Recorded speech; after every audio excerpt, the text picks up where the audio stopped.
Mesdames, messieurs, est-ce que vous connaissez Tintin? C'est vrai que c'était il y a longtemps, mais je peux vous faire un petit dessin pour vous rafraîchir la mémoire. Alors, ici, on a Tintin. Les cheveux, le visage, l'oreille, les sourcils, les yeux, le nez, la bouche. Tintin. Tout le monde le connaît, tout le monde le reconnaît, Tintin. Et à côté, on a l'autre. Enfin, le noir. Enfin, le Renoir. Enfin, le black. Enfin, le quebla. Enfin, bref. Des gros yeux, une grosse bouche, le nez, les cheveux crépus, la peau noire, enfin, Renoir, enfin, black, enfin, quebla, enfin, bref. Des gros yeux, une grosse bouche. Des gros yeux, grosse bouche. Vous en connaissez, vous? Il y a peu de chance, ou du moins, vous les avez sûrement pas vus dans les films. En effet, en moyenne, 40% de films qui n'incluent pas de représentation noire. Et sans parler de ceux qui incluent effectivement cette représentation pendant 30 minutes. Car oui, souvent, le personnage noir est celui qui meurt en premier dans les films. Parmi eux, Ray Allen dans Jurassic Park, Dick Hallorann dans The Shining, Parker dans Predator, Mike dans Alien ou encore le professeur de biologie dans Gremlins. Comme vous l'auriez remarqué, mesdames et messieurs, on voulait pas trop les mettre en scène, ces gros yeux, grosses bouches. On a donc préféré garder leur forme animale, c'est-à-dire le singe, le célèbre King Kong, figure emblématique du cinéma, dont le nom est inspiré des monts de Kong se trouvant, par pure coïncidence, en Afrique. King Kong serait ainsi une allégorie de l'homme noir, en colère, dangereux, animal, digne d'un gros yeux, grosse bouche. Il donne par ailleurs naissance au personnage de jeu vidéo Donkey Kong dans Mario, où la représentation de singes est plus élevée que celle de personnages noirs. On peut également citer le roi Louis et sa cour de singes dans le livre de la jungle, les seuls personnages à parler le jive, un argot américain populaire parmi les musiciens noirs des années 1940. Enfin, tout ça c'était avant. Maintenant, on en fait des films avec des personnages noirs, et même que leur couleur de peau n'est pas le seul sujet du film, comme des personnes normales. Black Panther, Us, Moonlight, Spider-Man Across the Spider-Verse, et c'est déjà pas mal. Mais quand même, entre stéréotypes et absence totale de représentation, on ne peut pas dire qu'ils sont très gâtés, ces gros yeux, grosses bouches. Article 26 de la Déclaration des droits de l'homme et du citoyen. L'éducation doit viser au plein épanouissement de la personnalité humaine et au renforcement du respect des droits de l'homme et des libertés fondamentales. Elle doit favoriser la compréhension, la tolérance et l'amitié envers toutes les nations et tous les groupes raciaux ou religieux, ainsi que le développement des activités des Nations Unies pour le maintien de la paix. Mesdames et messieurs, est-ce qu'une éducation qui vous stigmatise ou vous renie à travers ces représentations? Est-ce qu'une éducation qui perpétue des clichés racistes dont vous subirez les conséquences le reste de votre vie?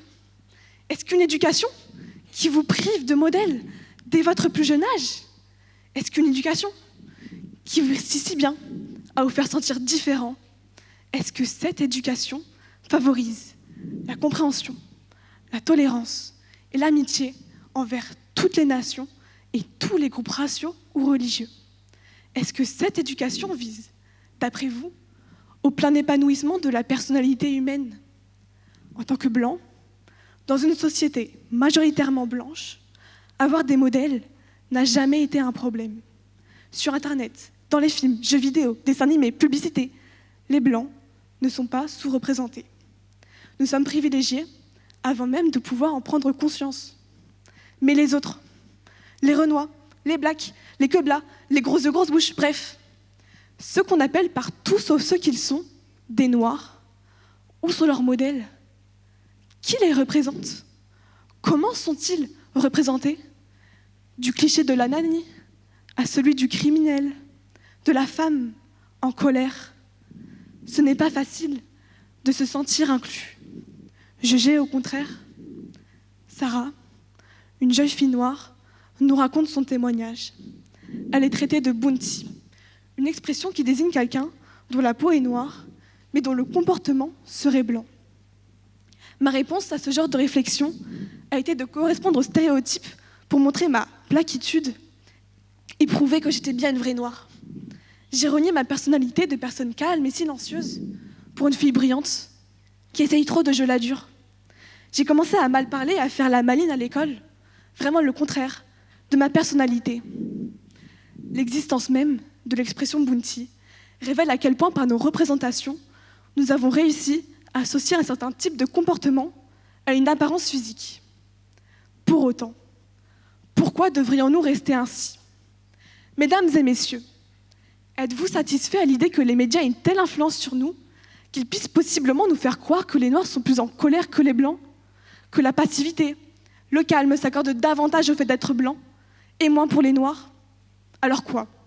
Parce que je suis blanche, je dois faire du step, de l'aérobic, du yoga. Parce que je suis noire, le basket et la boxe sont mes sports de prédilection. Rendez-vous compte du ridicule que prend cette affaire de grosses bouches. Je n'ai pas choisi d'être blanche. Sarah n'a pas choisi d'être noire. Et comme Sarah et moi, vous n'avez pas choisi vos origines. Alors dites-moi, pourquoi existe-t-il encore des personnes qui font subir à Sarah sa couleur de peau ? Selon vous, pourquoi existe-t-il encore des personnes qui font subir à Sarah sa couleur de peau ? Mesdames et messieurs, je fais aujourd'hui appel à vous car, ensemble, nous pouvons changer les choses. Vous n'êtes pas sans savoir que nos représentations ne se limitent pas aux écrans. Elles commencent même dans notre environnement social.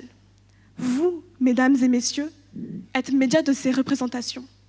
Alors peut-être qu'au lieu de continuer à associer les Noirs à des singes, ou à demander où est-ce qu'ils sont passés lorsqu'on en éteint la lumière, nous pourrions nous interroger sur la nature de ces stéréotypes et comment nous avons le pouvoir de ne pas les répandre. En 2021, 70,5% des séries proposées avaient un personnage principal noir face à 65,8% avant. De même pour les films, 56,1% avant face à 58,7% pendant le confinement.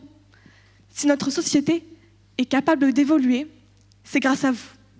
Et si un jour nous pouvons espérer un monde où tout le monde se sent à sa place, c'est grâce à vous aussi. Les hommes naissent et demeurent libres et égaux en dignité et en droit. Mesdames, messieurs, ne l'ignorez pas, car peu importe vos origines, nous sommes aujourd'hui réunis en ce pays qu'est la France. Incarnons sa devise. Liberté, égalité, fraternité.